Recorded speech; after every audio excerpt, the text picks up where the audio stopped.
It's rich in resources, it's got Africa's biggest population, and it's enjoyed democracy since 1999. But Nigerians who leave Nigeria are simply in search of a better chance at life, and the process is very tedious.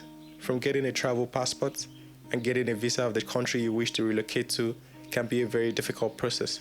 Sometimes it is likened to a spiritual battle. I sit with my cousin Moses as he takes us through his journey from Nigeria as a secondary school graduate to now a graduate in chemical engineering who lives and works in South Africa.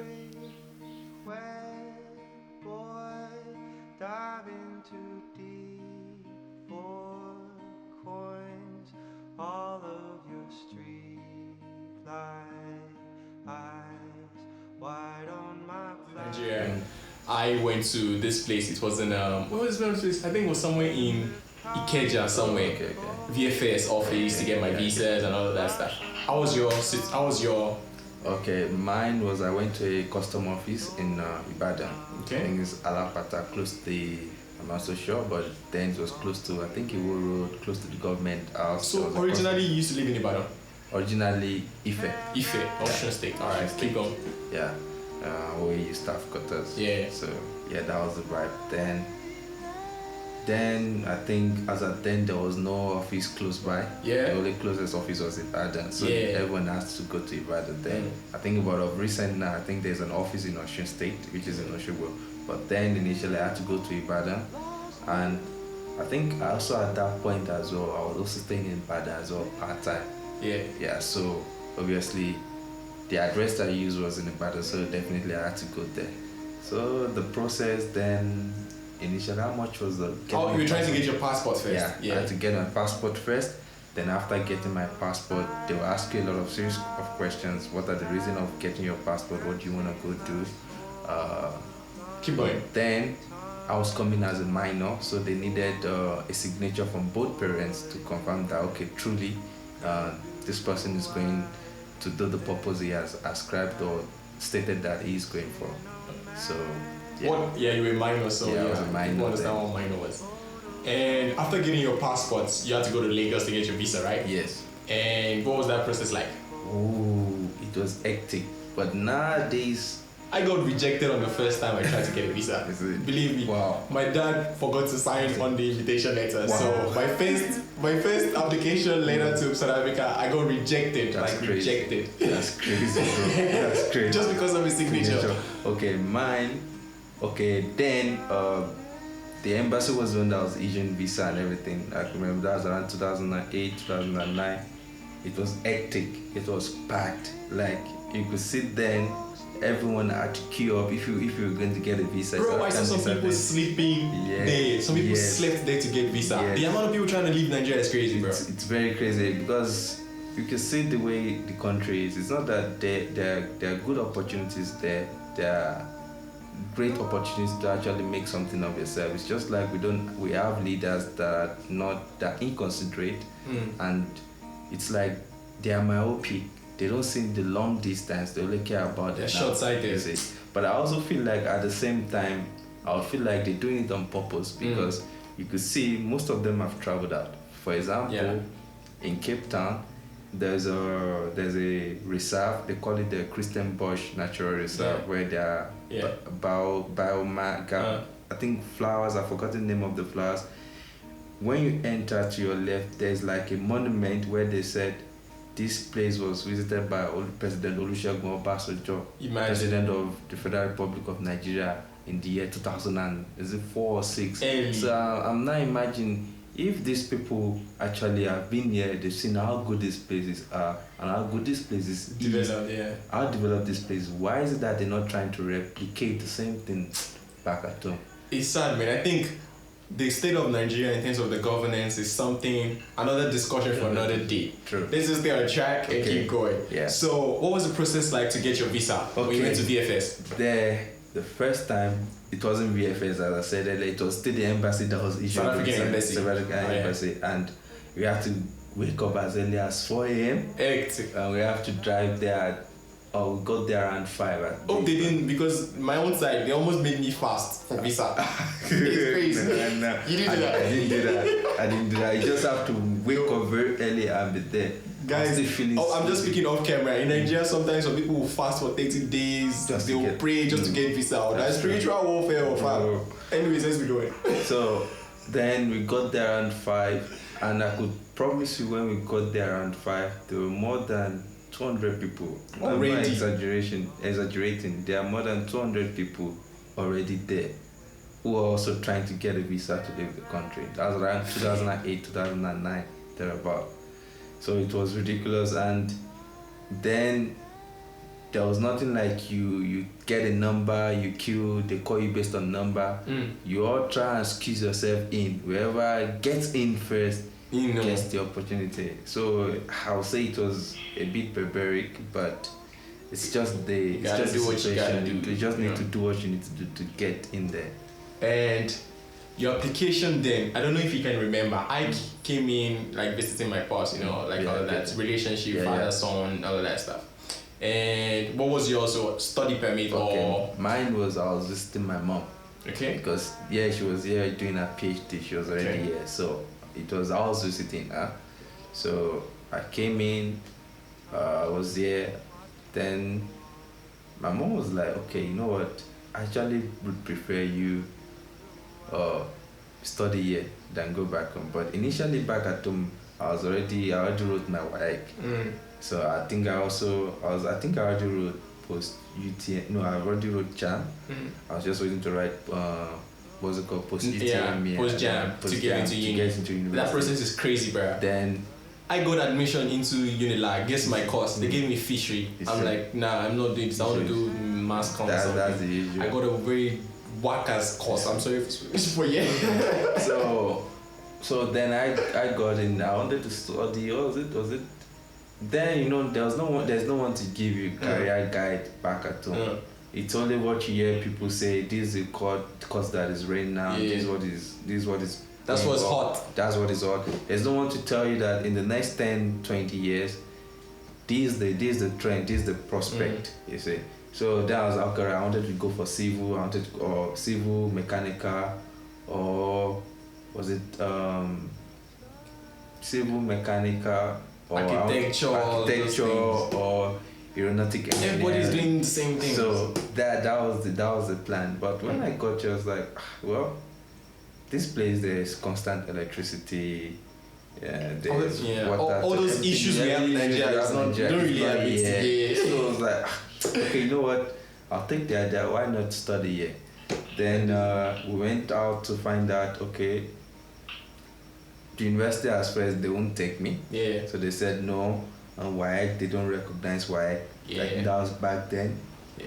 So you have to go to I Sakwa. have to go to Swaka, and Swaka then will let you know you have to go back to grade 11. So you're saying if you read up to WAEC in Nigeria and you've written your WAEC, when Sakwa is South African qualification agency, Yes, they will check your WAEC result and equate it to something here, and it's equivalent to grade 11. So that then it was equivalent to grade 11. So I had to go back to grade 11. That's like SS2 back in Nigeria. So I had to go back to SS2 again. So but got there. Well, when I got there, started over again with everything, and to me I found it like, wow, I'm doing this again. Some of these things I did it like grade 10, grade 11. I did the same thing too, bro. So I was like, this is like a joke. And normally, when I first came, everyone was like, what's this guy gonna do? When I got there, the person that used to be the best in the class actually took over. I was the best in the class. So everyone was angry, like, how come this guy just came all of a sudden and then he started. Then I had to explain to them, like, you guys have to understand that I've passed through this stage already. I'm just repeating it again. So obviously you need to understand that definitely. In terms of the education, some people would say Nigerian education is tougher and better than South African education. Or some people also say South African education they teach you what is essential. They don't teach you what is you don't need. You learn what you need and you move. True. So what do you want to say in terms of that? Okay, in terms of that, when I say, well, in Nigerian system, you have to basically know everything. Yeah. You have to know everything. Sorry for cutting you. Don't you think our system is like that because we are too many, and for them to reduce the number of people moving forward, it has to be very difficult? True. I'll say yes, and I'll say no. Yes, in the sense that it makes sense, but no in the sense that I feel like in terms of resources as well, they are not adequate resources. They don't have enough resources to maintain the capacity.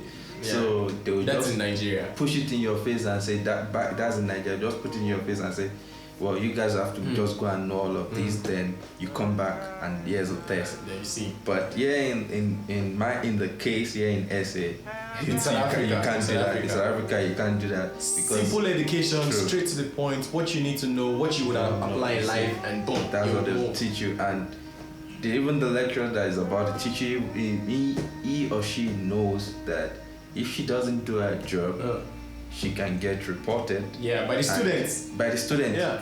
A student, and there's an evaluation from every student feels at the end of the year. We evaluate lecturers here. You see, and if you say lecturer is bad, doesn't teach you well and everything, the department takes it up and they invite the lecturer and ask what's going on. So, but in Nigeria, you hear cases like I'm the professor. If I decide you don't pass, you don't pass. True. That's wrong. That's completely That's totally wrong. Let's go to cost now. For someone who would like to know the cost of studying in South Africa compared to Nigeria, of course the exchange rate matters, but I still think, you would speak for yourself. I personally think South African education is affordable. Let's be honest. True. And also, I'd like you to also touch on. So it's two things you have to speak about: the cost of education for you, and also the state of their public schools here. I need you to mention that. All right. In cost of education, I believe that if you can go to private universities in Nigeria, like your Redeemer, Covenant, Babcock, you name it, I feel like you can be able to survive it. You'll be able to do well. That's just in terms of school fees, house rent. If you're going to stay in the university-based accommodation, but if you have to rent outside, it's an entire ball game differently. So, let's say, the university I went, Cape Peninsula University of Technology, when I first got in, our school fees was about around 40,000 per session, per year, rather. Actually for 6 months. That's just for the modules alone. Yeah. And now I had to stay in the university accommodation because I'm a first year, so obviously I have to get into the system and be orientated into the environment. The accommodation alone, it was a private accommodation, was going around another roughly 40,000 rent for the whole year.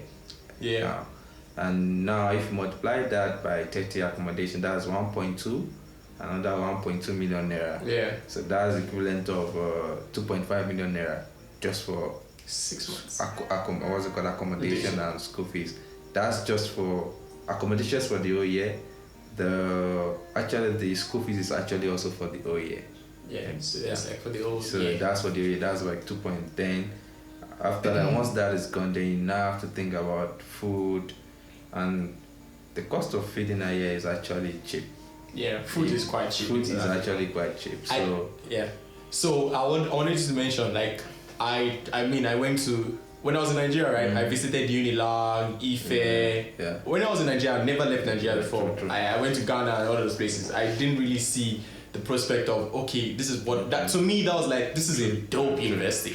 When I got here and I saw the university, like, don't let us go to universities. The technicals, the colleges, like the secondary schools and stuff, the quality there is on a different level.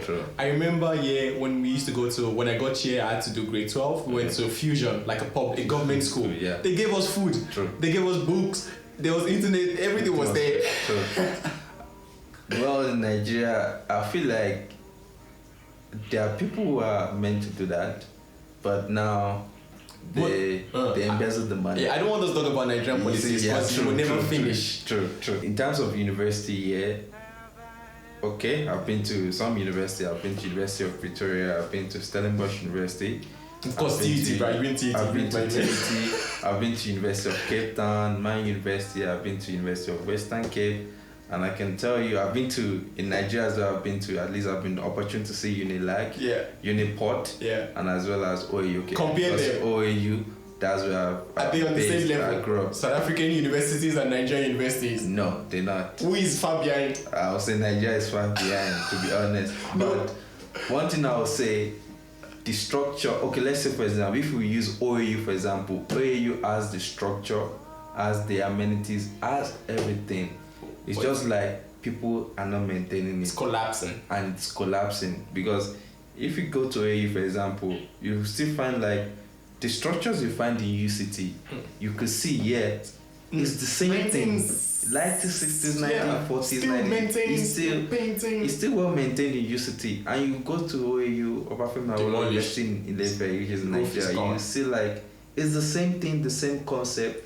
Like I could remember where I received my class in first year. Yeah. Like the aircon that has been there since the 60s is still working fine, very well. But just now, maintenance. You see, but now I went to AU, that same aircon is not working. The building is collapsing, bro. See, like everything is bad. I could see, I was there, like of recent, but that was like 3-4 years ago. There was a building I heard they just built of recent within 2 years. When I went to the building was already like I couldn't understand what's going on. And I was like, this is a building that was constructed 2 years ago. Look at how it looks. Bro, like I said, if we keep talking about the issues with Nigeria, we'll never finish. True. Lastly, I'd like you to, shed light on what would any advice for anyone that's interested in studying or moving to South Africa? Would you say is it still something that is very that you can advise someone to do? Okay, it depends on the program and which level the person is coming from.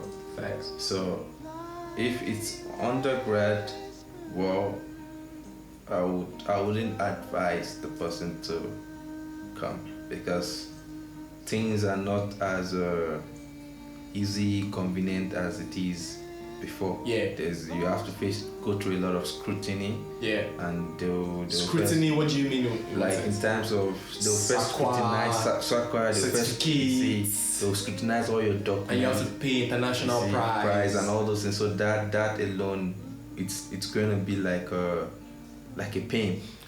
You feel like giving up already even before starting the whole process. But in terms of postgrad studies, then I'll say, okay, yeah, definitely you can give it a try.